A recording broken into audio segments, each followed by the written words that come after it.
Han pasado muchísimos años y sin embargo hay memorias que todavía están ardientes, heridas que están abiertas, dolores que no encuentran consuelo. Tienen que ver con la guerra de Vietnam. Y con lo que ha pasado en estos días, me parece que es una oportunidad formidable para poner el tema en la mesa. Aniversario de los veteranos de Vietnam y una oportunidad entonces para conversar con alguien que sufrió en lo que representa la guerra y sufrió después de la guerra por el ambiente que existía en Estados Unidos en ese momento. El hoy comandante retirado de la Marina de Guerra estadounidense, un señor que es amigo además de la casa como es Luis Quiñones. Bienvenido. Muchísimas gracias y te agradezco enormemente que hayas hecho este especial para nosotros los viejitos veteranos de Vietnam, porque francamente cuando regresamos nadie nos dio la bienvenida, al revés, nos insultaron, nos maltrataron, nos tiraron pintura en los uniformes, nos escupían y teníamos que aguantarnos porque nos habían dado órdenes de que no retaliáramos, que no peleáramos, que no hiciéramos ni nada, que nos quedáramos callados. Llegamos al punto de que el expresidente Carter dijo que no podíamos usar los uniformes en público cuando estuviéramos alrededor de Washington o de las grandes ciudades, porque no querían dar la impresión de que estábamos tomando las ciudades. Imagínate, en vez de decir gracias por lo que hicieron, te insultan. Y es más, mucho después de eso, para conseguir empleo era muy difícil, porque el factor de decir soy veterano de Vietnam, te creían que eras un loco, que ibas a empezar a matar gente, que ibas a hacer barbaridades, y te negaban empleos con otras excusas, pero la mayoría de gente terminó desempleada.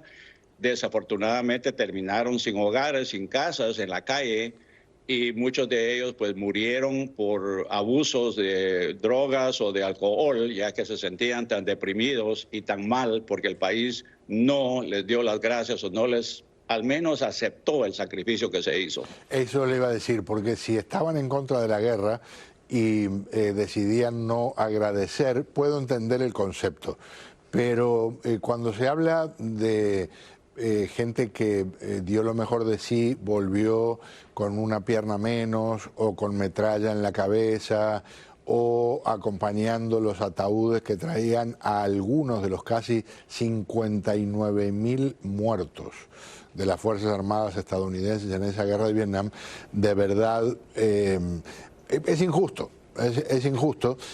Creo, usted me había dicho en otra conversación, creo, fue con Ronald Reagan que pudieron volver a usar los uniformes, ¿correcto? Precisamente, y una cosa que la gente no entendió fue que no teníamos opciones, porque en esa época todavía existía el servicio militar mandatorio, que te mandaban una carta y tenías que reportarte o te ibas a la cárcel, o como muchos cobardes se fueron al Canadá.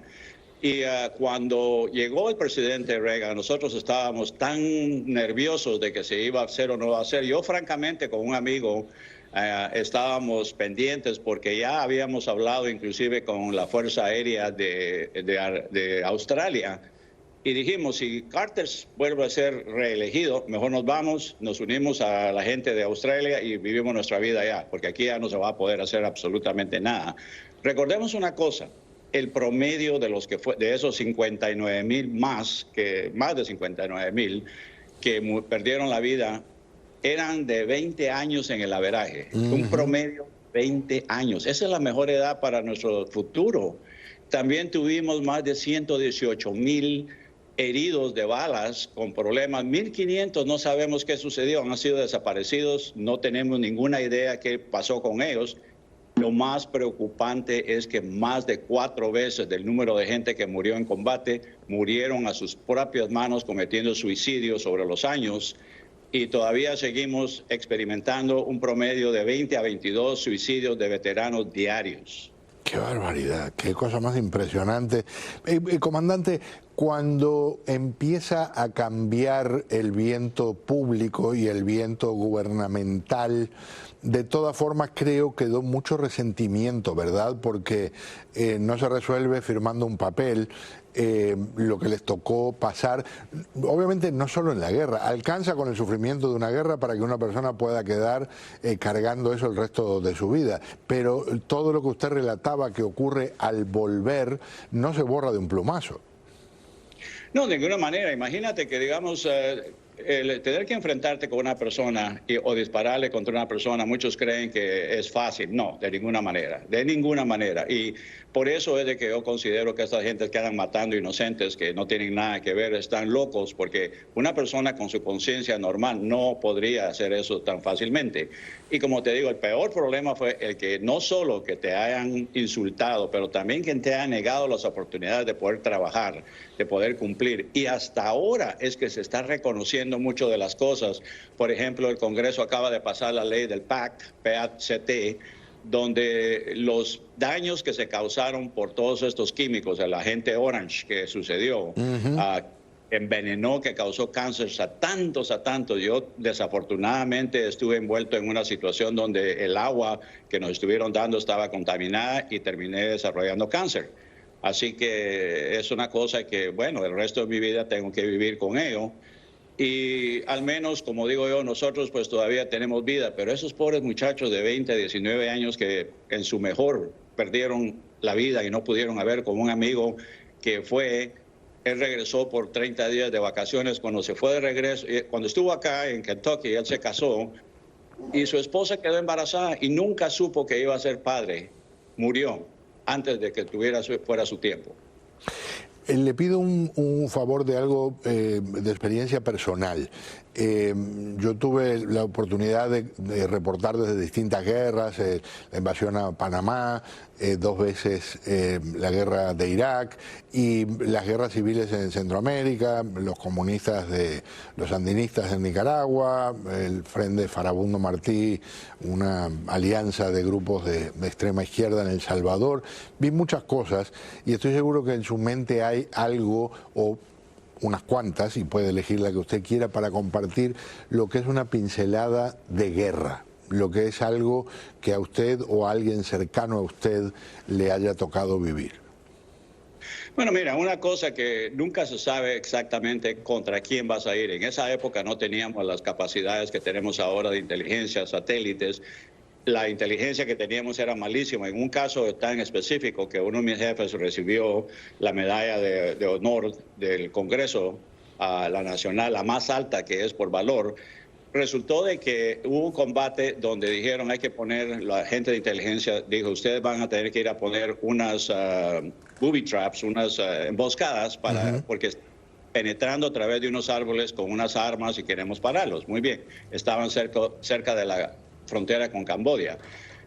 Lo que no se sabían era que en realidad ahí era el corredor donde pasaban todas las tropas del Vietnam, del Ejército del Norte y del Vietcong con todo el armamento, y cuando se llegó a batallar en ese punto, resultó de que eran 12 soldados de ellos por cada uno de nosotros. ¡Qué horror! Ahora, voy a pensar que eso es una barbaridad, y ya después de que a nosotros personalmente, a lo que la mayoría nos molestó muchísimo, que todavía lo tenemos en la conciencia, es de que llegó cerca había un batallón de tanques sudvietnamitas que tenían todo el poderío, toda la capacidad para poder parar eso. Se les llamó de urgencia y lo que hicieron, en vez de ir directamente a respaldar, fue de que se fueron a dar la vuelta y dijeron que se habían perdido. Qué horror. Y claro, eso pues quedó en la conciencia, quedó en la memoria de todos, y hasta este momento. La otra también es, como decíamos, qué gran traición la que hizo Jane Fonda, que fue a parar allá a hacerlo, y todavía todos tenemos, los que recordamos esos momentos, tenemos unos patches donde decimos unas malas palabras contra ella. Sí. Pero francamente, como te digo, no esperábamos que el país nos fuera a enfrentar de esa manera tan estúpida, tan fatal para nosotros. Y como te digo, ¿por qué culpar a los que fueron a servir cuando ellos no tenían ninguna alternativa? Claro. Ellos fueron porque el gobierno les dijo, o te vas a la cárcel o vas a servir, o te vas escondiendo, y si eras residente, como muchos hicieron, regresaron a sus países y ya nunca volvieron a poder regresar porque tuvieron que renunciar a la residencia y ya no se lo volvieron a dar. Una más brevemente para redondear la conversación. Yo sé que hay un sentimiento patriótico casi imprescindible cuando se sirve, pero ¿verdad que la pelea no es por algo abstracto como la patria y es más vinculada a quienes están a su alrededor? Sí, mira, en realidad por eso es de que ahora se descubrió de que no vas a enviar un montón de unidades a juntarse en un punto, porque lo que tratamos de hacer ahora es entrenar a las personas que van a ir al combate y desde la parte primaria del entrenamiento hasta más avanzada y ya ir al combate van juntos, o sea que desde que empiezan su carrera militar se van uniendo y se va creando una gran hermandad.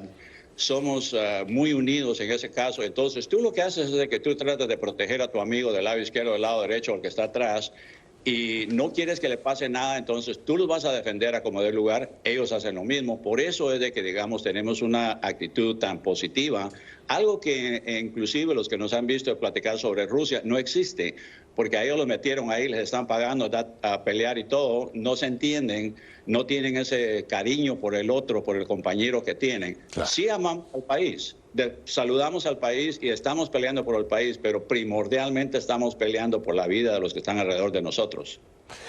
Me parece una manera formidable de redondear esta conversación. Se le agradezco, un gusto tener esta oportunidad, comandante. De nuevo, mi salud, y te agradezco enormemente que hayas dado este privilegio a los veteranos de Vietnam, porque la verdad, como te digo, tantos años y al fin estamos sintiéndonos que nos han recibido de regreso a casa. Mi profundo respeto para usted y para todos los veteranos y veteranas de esta guerra. Muchas gracias. Gracias a ti.